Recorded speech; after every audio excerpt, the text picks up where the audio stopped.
Fun. Fun. Fan. Fun. Fun. Fan. Fun. Fan. Fun. Fan. Fun. Fan. Podcast.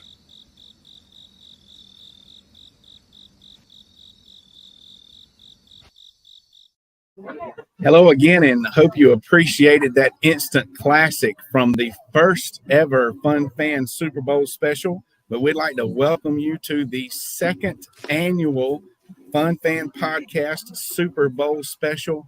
I'm your host, James Dillard, live here at Reubens-Parkway in Greer. With me, as always, my co-host, Bailey Jackson. How you doing, Bailey? I'm doing super today because it's the Super Bowl. It's all right. And I like that throwback commercial that we did. That was good. That was good. And we're going to have a super show today. We're going to revisit Clemson's huge win at Chapel Hill and probably talk a little bit about their other big victory just yesterday. And I've already said we're live at Reubens, and I have a special guest. I can't wait. Let's just go ahead and show the special guest, because we're going to have to show this guest will be off and on. We'd like to welcome the Wing Camp to the show, to the Super Bowl show here at Reubens. That is Reubens' original molasses-based wings, and they are just unreal. So they're open here today, open at the Powdersville location as well. So call your order in to go or come over and watch the game because these are the best wings in the Southeast. But first, wait a minute. Okay. We might as well tell them that they can get order online at reubensc.com, or they can visit 1083 Batesville Road in Greer, where you are, or 11028 Anderson Road in Piedmont. And you can go check out the Wing Cam if you do that today. So thanks to Reubens. Yeah. If you get here fast enough, we put you on the show. That's right. And we are a proud part of the Fanboys Fangirls Sports Podcasting Network. If you're a true sports fan, the Fanboys Fangirls is perfect for you. Find various nationwide podcasts and other sports media at thefanboys.com and on all forms of social media. Okay, so real quick, I'm going to let Bailey take over and revisit the Clemson basketball segment before we get to our Super Bowl stuff today. Bailey, tell us about Clemson basketball. Yeah, well, I don't know if you probably heard me screaming in my yard after the Tigers picked up their second win all time at Chapel Hill on Tuesday night. And it was incredible. The second out of 62 games at Chapel Hill. And our man, Brad Brownell, has won both of them as coach. And I told you a couple weeks ago, or a week or two ago, it's all about shots going in the basket. And that's exactly what happened. Clemson took every punch that North Carolina gave them, and they made the Baby Blues hit the exits a little bit early the other night, which was incredible. And then picked up another big win yesterday on the road at Syracuse, which is always a tough place to play basketball or football. And so now we're 6-6 in the conference. Everybody's back on the Clemson bandwagon, and guaranteed lock almost without an epic collapse in the tournament based on who they've beaten and where they've beaten them. And 8 games left, and the beauty of this is 5 of them are at home. Okay. And then they're against people some of them are against people above us in the conference standings. So we're going to finish 4th or 5th. I'm calling it right now. And 4th gives you another day of a bye. 5th, but hey, they're going to finish right where everybody thought they might. Maybe a little bit higher, but not. It's not gloom and doom. We don't need to fire the coach. He doesn't make shots. Players make shots. He gets them the shots. So way to go, Tigers. Good job, Tigers. Wednesday night against the Hurricanes at home, and next Saturday against the Wolfpack at home. Very good. You know what they must have had when they went to Chapel Hill? A lot of dubby. They must have had a little energy. Go to w.gg and enter promo code FUNFANS for your 10% off of your Jitterless energy drink. All right, let's just get to it. We're live from We have a special guest with us today. It's the Wing Cam. It is Super Bowl Sunday. You can see in the background that there's a little bit of a crowd. They're just starting to trickle in. Kickoff isn't until 6:30, but they have to-go orders just lining up over there because people know that this is the place to get your wings. This is the place to get your wrap. So just go to Reubens or look them up and call and get your to-go order. So the first order of the Fun Fan Special, we're talking about Super Bowl LVIII. So a real quick discussion on Roman numerals, okay? So Bailey, the origination of the Roman numeral, any idea? Ancient Rome. Ancient Rome, yes, and it's a tally mark. So they're using their fingers. So the I's, what looks like a capital I to us, it's just like counting with your fingers. But as anyone that knows sign language, or if you're communicating, mostly out in the field, as we are with our flock, in ancient Rome, our cattle or our sheep, and we're trying to communicate. Once you get above about 3 fingers, it gets confusing. So that's why when you get to the 5, it turns into a 1 in front or a 1 behind to subtract and make the 4. And the V for the 5, they say, comes from the V your hand forms with your thumb. Okay. So there's a little history on the Roman numeral. The L, I think they just made the L up, but we know the C comes from the Latin word for 100, which I can't think of right now, and the M comes from the word for 1,000. So that's why this is Super Bowl 58. L stands for 50.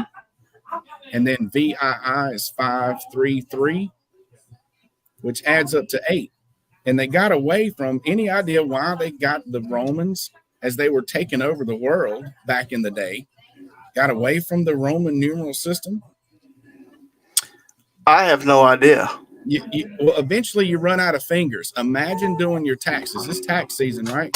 So imagine doing your taxes with your fingers. So that's kind of the simplistic version of the Roman numerals and why they went away. I can do mine with my fingers. Yeah, there you go. Thumbs down. But one more Super Bowl point about Roman numerals. In 2016, even the Super Bowl got away from the Roman numerals for Super Bowl 50 because they felt just the L by itself to represent 50, that didn't make a powerful statement on the logo, and that was what was reported by ESPN. So as you're enjoying Super Bowl 58, you can thank the Fun Fans. That's interesting because I didn't know that. I'd like to thank you now for sharing that with me. You're quite welcome. So another way that ties to the Super Bowl, who's the halftime show? Usher. If you look up Usher's greatest hits on Spotify, there are 9 songs that start with just one letter. Okay, so little known fact. 4 of the songs start with the letter U, even though it represents the word you. It just starts with the letter, but okay. 3 songs start with the letter I, and one song starts with an O, and one song starts with a D, like literally just letter, like OMG, and D stands for like, I don't know what that one stands for, but I'm sure the ancient Romans would have had a field day with Usher and the beginning of his songs. Do you recognize any of those one letter? I'm going to go with You Got It Bad. Yeah. And there's one called, I think, I Need a Girl. Yeah. That's all I got. That's all I got. Well, the other one's the OMG. You would recognize it when you heard it. And Bailey and I both agree the official Fun Fan favorite Usher song is Yeah. Sing it, B. I can't From do 2000. Hey, you know what we need to do? How's our guest doing? Now let's see. Let's check on the wing cam. Oh, still resting. Still there. Got some ranch dressing to go with it. Man, it's going to be on point here when I'm done with this show. All right. Bailey, you got the next segment, it looks like. I do, and I thought this would be interesting to talk about some famous NFL people and who they look like in terms of cartoon characters or animated. I will call them actors, I guess. I don't know. Yeah. So who's first? The Panthers. Oh, So everybody knows David Tepper, the owner of the Panthers, who meddles in team business. He looks just like Al McWiggin from Toy Story 2. Al was the toy collector who was very greedy and was one of the villains in Toy Story 2, or the villain. And if you've got kids between the ages of 30 and 2, you watch all the Toy Stories. So all of them. that is Mr. David Tepper, and he is Al McWiggin from Toy Story. Looks just like him. Oh, and now new Panthers coach Dave Canales. Dave Canales is everybody in Charlotte's excited because he looks just like Woody from Toy Story. All right, now, hey, I'm pumped for the Panthers because you know what? I watch them when they're 2-15. I might as well watch them when they win a few more games next year. Might as well. The only joke I have heard a joke that the only thing further away from the Super Bowl than Taylor Swift being in Tokyo is the Carolina Panthers. So that was But Taylor is now in Las Vegas. Oh, I'm sure. Now we got Kansas City head coach Andy Reid, and that is Don Carlton from Monsters U. All right, Don is described as a career person who wants to chase his dream of scaring, and he re-enrolls in college at Monsters U. So Don Carlton and Andy Reid look just alike. Without a doubt. And then Christian McCaffrey, former Panther, current 49er. He is Buzz Lightyear. I think he played Buzz Lightyear, it looks like, from those two pictures. And he certainly has some superpowers. But,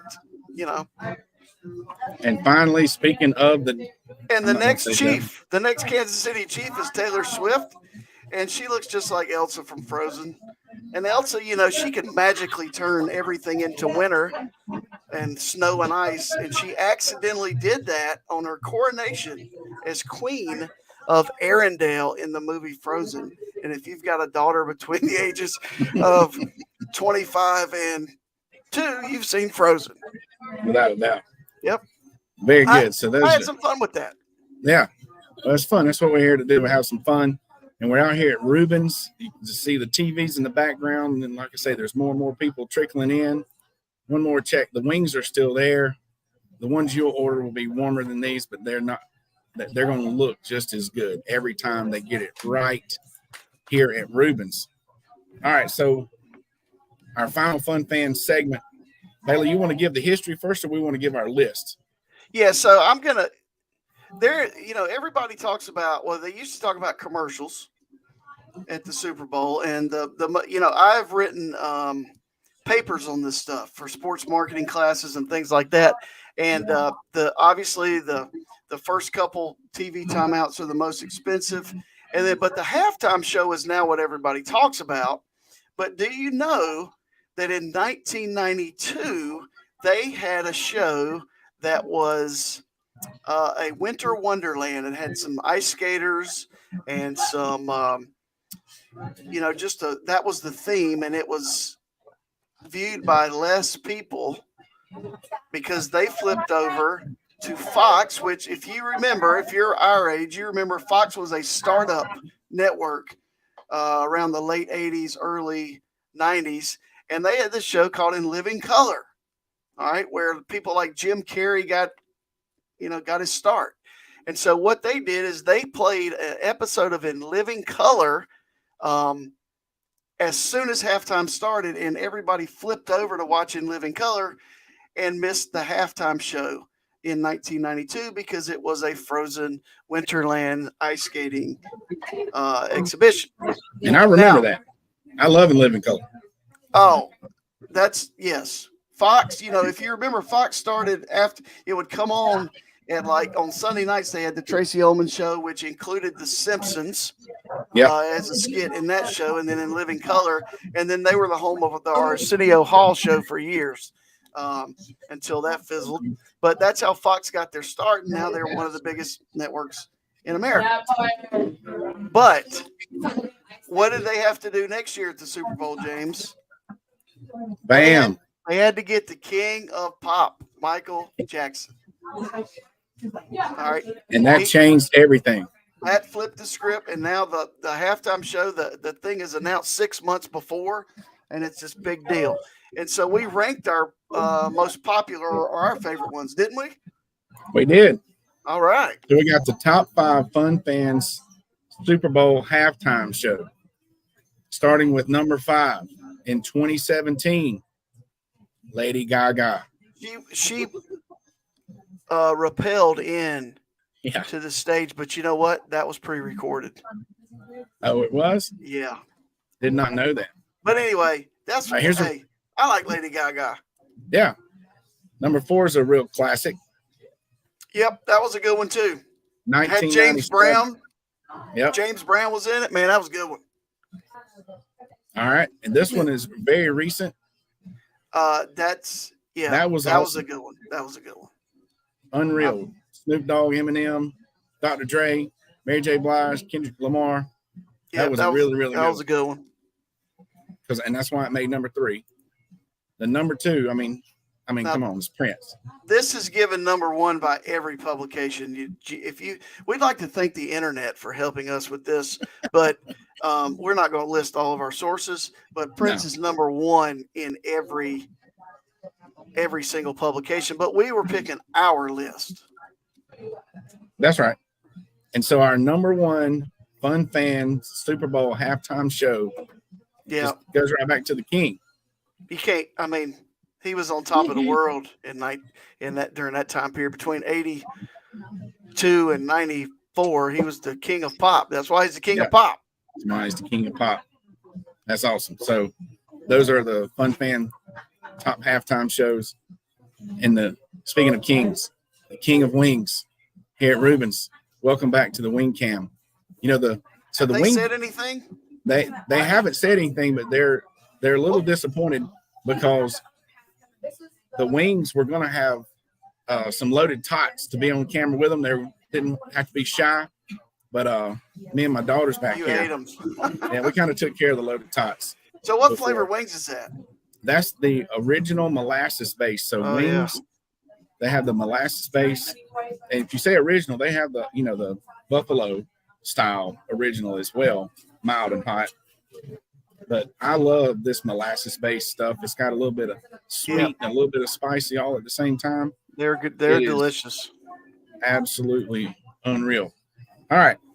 So, speaking of the game itself, there is going to be a game. It's going to be football. I think the pregame singers are going to be cool. I think that's going to be good. They got Reba and 2 other folks singing 2 other songs. I just definitely remember Reba singing the national anthem. San Francisco versus the Chiefs. What do you think about the game itself, Bailey? Well, I'm glad. First of all, I'm glad Taylor made it there. She flew from Tokyo, and now get this. I'm not familiar with this problem. Okay, there was no private parking in Las Vegas for her plane, so she had to park her plane. It's suspected she parked it in Los Angeles and then drove the 4.5-5 hours to Las Vegas, but she had plenty of time to get there. And I don't really know if I have a favorite. I mean, I'll go with San Francisco because I think Christian McCaffrey's a great player. I think Brock Purdy gets too much criticism. The dude was the last pick in the draft. Give him some credit for being in the Super Bowl and being an MVP candidate, making less than the backup quarterback at the University of Texas. Right? And then Debo Samuel's head football coach was on here. Yep. And Debo's a Gamecock, and he's an unbelievable athlete. And he wanted to go to Clemson anyway, all right, according to his head coach. So let's just pull for the 49ers tonight. I'm really pulling for the final scores of every quarter and the end of the game. All right. That sounds like you might have something. Not that I'm implying that you're doing anything, but I saw the Super Bowl, just for people, it's an unreal event. It is one of the biggest events in the world. It's not just a sporting event. I'm tuning in to my Sirius XM radio earlier in the week, just listening to, I don't remember, 80s on 8 or whatever it was. And the DJ was in Vegas week of the Super Bowl. Right. I mean, everything's going on with the Super Bowl. There have been shows, segments on the news about the security and, the build up and everything. We talked about the security on last year's show. But one thing that I saw yesterday was an estimated $1.5 billion, that's billion with a B, of dollars is gambled on the Super Bowl or something to do with the Super Bowl. So and only about half of it is like the score. The other half is they're actually betting on what song Usher is going to sing first. Right. So those are prop bets. Heads or prop tails bets. on the coin toss. Will there be a kickoff through the back of the end zone? Will there be a cameraman hit with a football? Stuff like that. And I heard today on the radio that Drake is betting. I think he's betting on San Francisco $1 million. Wow. And it's rumored that anytime he bets on somebody, you should pick the opposite because he hasn't won in several years. But I mean, people are crazy, you know.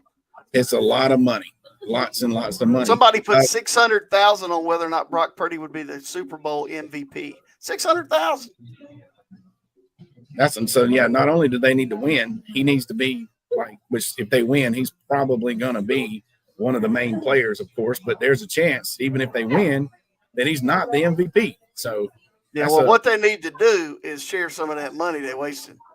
I know that's right. Yeah.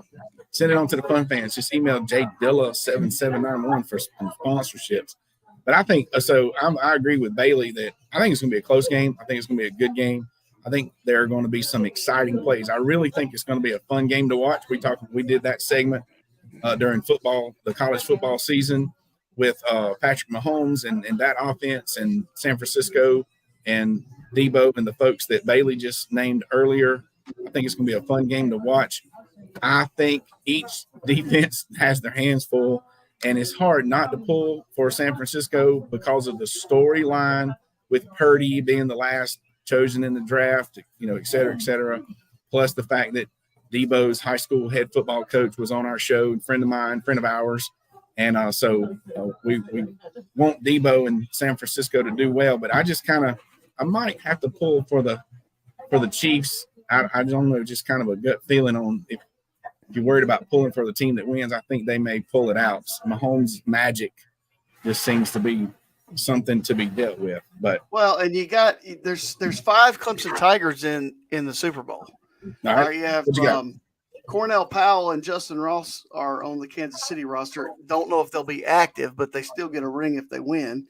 And then Austin Bryant, Farrell, and Ray McLeod is their kick return guy. Yep. For San Francisco. So good luck to the Tigers. Good luck to the Tigers. All right. Speaking of Tigers, we're about to wrap it up here, but we definitely want to mention on February 24th, Clemson versus South Carolina hockey. Speaking of the Fun Fans Live, the Fun Fans will be in the house. So look for us at that event. That's going to be a very fun hockey match there. And let's just take one last look at the wing cam.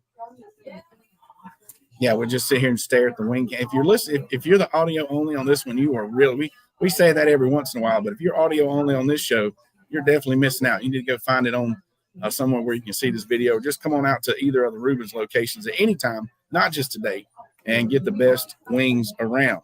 So, Bailey, I think it's a great show today. Is that a super enough show? It was super.